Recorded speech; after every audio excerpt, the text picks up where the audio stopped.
김병지 씨, 일어나세요. 병지 씨. 세로골이 흔들림 없이 최적의 자세를 유지하고 3중 구조가 포근함과 탄탄함의 균형을 잡아주니까 의사가 만들어 허리에 좋은 매트리스. 닥터 바르미. 안녕하세요, 꿈병지TV 형커입니다. 오늘 대표팀이 UA와 경기에서 1대0으로 승리를 거뒀지만 더 큰 대승을 이뤄낼 수 있었고 또 완벽하게 경기를 압도하는 경기였지만 아쉬운 듯한 1대0의 승리였습니다. 아쉬운 듯한 승리라고 얘기를 했던 부분들은 손흥민 선수의 수많았던 찬스와 그리고 조규성 선수의 골대 여러가지 장면들이 있었기 때문에 아쉬웠다라고 판단을 하는 겁니다. 오늘 경기만 가지고 봤을 때 손흥민 선수의 골 결정력 없다라고 과연 해야 될까요? 오늘은 유난히도 운이 따르지 않았고 손흥민 선수 저희가 생각했던 것보다는 컨디션이 훨씬 더 좋았다라고 저는 판단은 듭니다. 그리고 상대가 손흥민 선수의 가장 장점인 뒷공간을 내주기 시작하면서 어떻게 보면은 대한민국 대표팀의 모든 시작과 끝을 손흥민 선수가 가져갔다라고 볼 수 있었던 경기였고요. 일단은 손흥민 선수가 영국에서 10시간 이상을 비행을 통해서 날라왔고 불과 하루 이틀밖에 쉬지 못한 상태에서 경기에 임했고 오늘도 90분을 소화해주면서 참 대한민국 팬들의 눈을 즐겁게 해줬지만 손흥민 선수의 아쉬움은 너무나도 큰 것 같습니다. 관중들이 들어설 수 있는 경기를 너무나도 오랜만에 대한민국에서 하다 보니까 더 좋은 경기력을 펼치고 싶었던 것 같았던 손흥민 선수의 인터뷰를 보면서 좀 마음이 무거워지는 듯한 그런 경기였습니다. 벤투 감독의 전술적인 변화가 있었던 것일까요? 굉장히 오늘은 달라진 듯한 모습을 많이 느꼈다고들 생각합니다.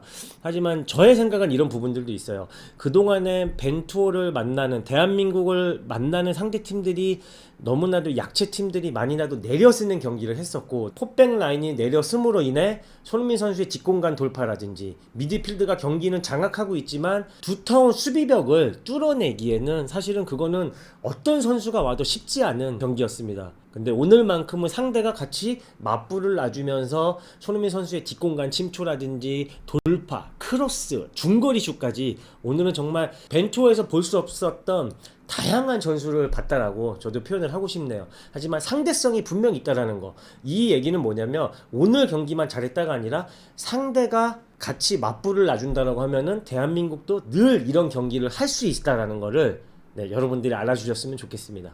좋았음에도 불구하고 분명히 그 안에서는 오게티가 조금은 있었어요. 이재성 선수에 대한 이야기를 조금 하고 싶은데요. 이재성 선수는 대표팀 내에서도 굉장히 선수들이 인정을 할 만한 축구의 실력을 가지고 있고 벤투호에서도 마찬가지로 그런 인정을 받고 있기 때문에 이렇게 경기를 나서는 것인데 유독 대표팀 경기만 오면 이렇게 부진하는 모습들이 있습니다.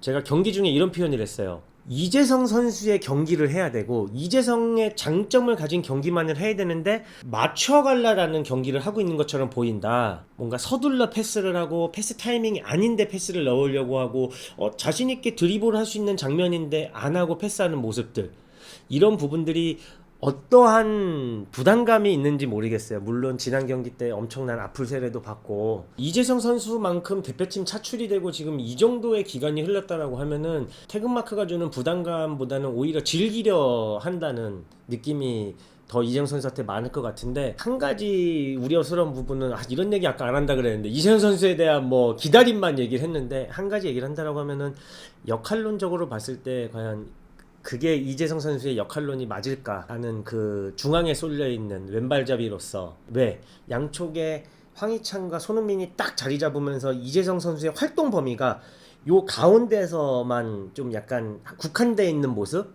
이재성 선수의 모습은 어떤 모습이냐면요, 여러분들 활동량이 엄청난 선수예요. 사이드 갔다가 들어갔다가 나와서 또 빌드업까지 참여해서 이런 역할인데 손흥민과 황희찬, 황인범과 정우영 요 사이에 갇혀서 뭔가 우리 안에 갇혀 있는 듯한 약간 모습, 더 많은 것들을 할 수 있는데 약간 그 안에 국한되어 있는 모습이 보이다 보니 저는 조금 아쉬운 듯한 모습을 조금 보이기는 합니다, 여러분들. 근데 그것들을 손흥민, 황희찬, 황인범, 정우영 선수가 잘못하고 있는 건 아니잖아요.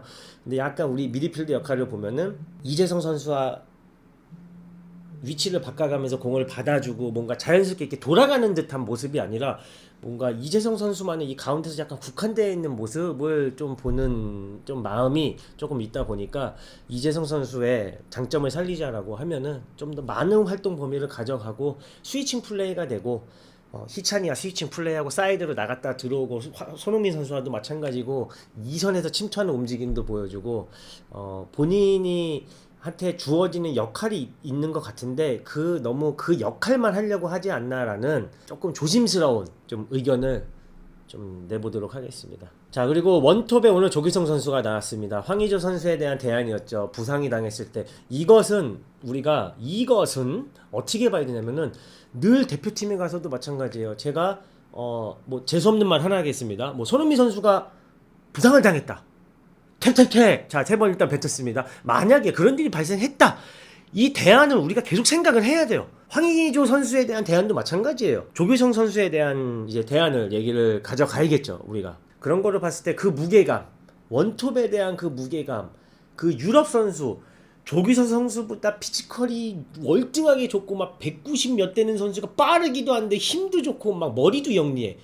이런 애들을 만났을 때 과연 버텨낼 수 있을까?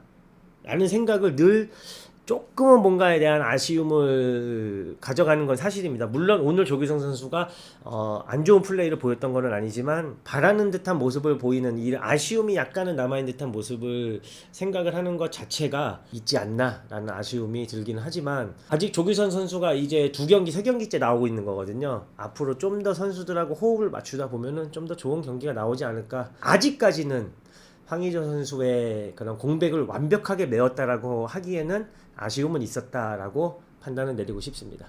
오늘 김민재 선수가 모처럼 만에 선수 교체를 통해서 교체 아웃이 됐어요.